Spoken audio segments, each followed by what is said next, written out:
Hola mi gente, this is Marvin Felix with Tampa, Florida Life. I'm a local realtor that services the Tampa area. So we are profiling different neighborhoods in the suburbs of Tampa, and right now we're profiling neighborhoods in Riverview. So today we're in a neighborhood that's called Boyette Creek. Whoa. So this is a community of just under 600 single family homes. There are no amenities like a clubhouse or anything like that for this community here, but I still thought it was a valuable community to profile. Simply because it's a mature neighborhood. I like mature neighborhoods. It's very well established. You can see here, as you see behind me, there are mature trees, big trees that provide great shading. And it has a mix of single family homes of one level and two level properties. So here in Boyette Creek, you'll have houses anywhere from 1,158 square feet up to 3,628 square feet. So quite a range in size. You can find anywhere from 3 bedrooms up to 6 bedrooms, and anywhere from 2 bathrooms to 4 bathrooms here. And so this community, all the properties here were built between 2003 and 2006. So right now we're giving you just a walking tour of this particular neighborhood. So I'm going to actually turn it around that way you can see what I see, and we'll kind of talk as I walk. So as I mentioned in several videos, they have these mature oak trees here. The one that you're looking at right now, they're always planted in this area between the sidewalk and the street, and it causes eventually, when they're mature, like now, when they're about 20 years old, it causes this buckling in the sidewalks. This happens all the time. I wish I could contact someone in the county to see if this, it's like the builders and the planners of developments just don't take that into mind, because such a prevalent thing in every neighborhood that I come across that's this age. And these trees are being planted in newer communities as well. So as you can imagine, within 15, 20 years, those new communities are gonna be having the same exact issues. But anyways, I know I kind of getting on soapbox about that, but it's just an ongoing problem. And we're about to see another sidewalk here. So it looks like the county is trying to address it, because everywhere I go, I see these white painted stripes on the sidewalks. So I'll show you one more sidewalk, and then we're focused on the houses here in the community, because that's what's most important, at the houses. So you can see here, this is a really bad one. There's a gap of about almost 6 inches there. Wow. Okay. All right. Back to community. So like I said, another thing I look for in these communities like this, just the age of the roof. We're starting to see a lot of turnaround here, as far as like these 2 houses here. They both have new roofs. This one right here in front, that's the original roof. The neighbor right there, they have a new roof as well. So as I said before in previous videos, the reason why that's important is because there are some insurance providers that if you have an old roof, they will not provide you insurance. And those who do provide insurance, they'll charge you more because you have an aged roof, and at some point you need to replace it. And as you know, insurance does not like to pay for anything at all. So it's important to, if you're gonna buy a home around this age that has an older roof, like you can see here, those 2 homes here, this roof and that roof right there are older, and you can see shingles that are missing. So that's why. So when you're looking to buy a house, if you come across a house that is a little bit older and has the original roof, you may want to negotiate them, either giving you credit for the roof or replacing the roof. And right now the days on market are getting a little bit longer. So that means sellers are getting a little more antsy about their houses being on the market for so long. So that can give you some negotiation room to either have a credit for that or have them pay for outright. Because that's just something to consider, because if you don't get it replaced, then you're paying higher insurance, and then you have to replace it at some point. in the future, which is, a new roof for a house like this, like 2-story house. You probably could sell anywhere $12,000 to $20,000 for replacing a roof like that. That's just something to consider as you go out there and you shop. And don't let anyone not give that information. It's important to know.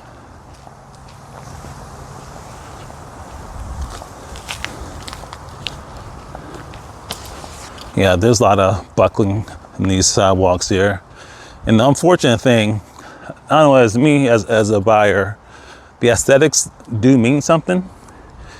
And what I mean by that, if I see a bunch of sidewalks that are just buckling like that, then it makes me question as to whether or not I want to live in that particular neighborhood. So it could affect the homeowners here, especially if you have your house on the market in a neighborhood like this, and you see a lot of buckling sidewalks.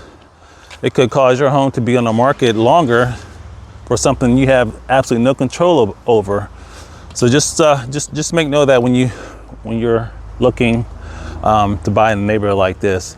And the other thing I always say is that if you live in a newer community that has these trees, because they will, you will have these trees, I would just go ahead and get an approval from the HOA to have them replaced. They have a list of trees that you can replace them with, and you can change them to like palm trees and other smaller trees that don't have as deep roots that go out away from the base of the trunk. So that's something I would absolutely consider and do, because otherwise you will face that one day when you see other neighbors where the sidewalks starting to buckle, and then you want to sell your house and you're having to face your home possibly not selling because of a bunch of buckling sidewalks. I'm looking at there, uneven. It's really unfortunate, and I talk about it a lot. It's just because it's a problem. I may have to just contact my local rep to see if there's anything that can be done about that. So here we have one of the ponds in the community. This is near one of the entrances. There are a couple entrances to the neighborhood.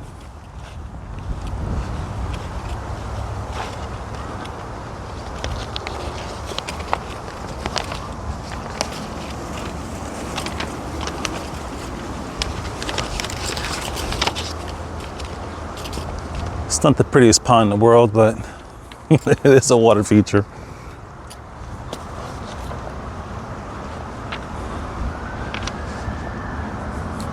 And we're walking upon one of the entrances, so there's some green space over here, like a little field. As I mentioned earlier, this particular neighborhood does not have any, doesn't have like a clubhouse, community pool, anything like that. So if you want something like that, you basically just got to do it on your own.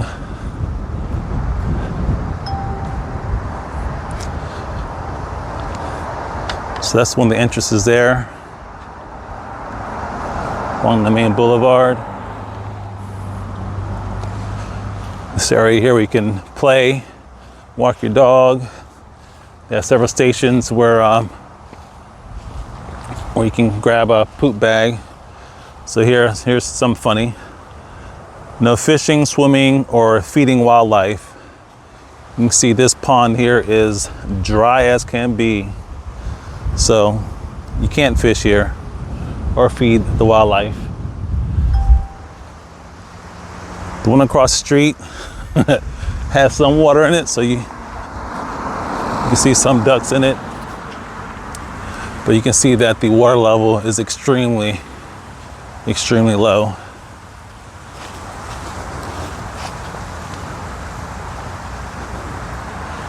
And that's got to be back something like 12 feet or so. Anyways, so you have a taste for the community here based upon this little walking tour that we went on.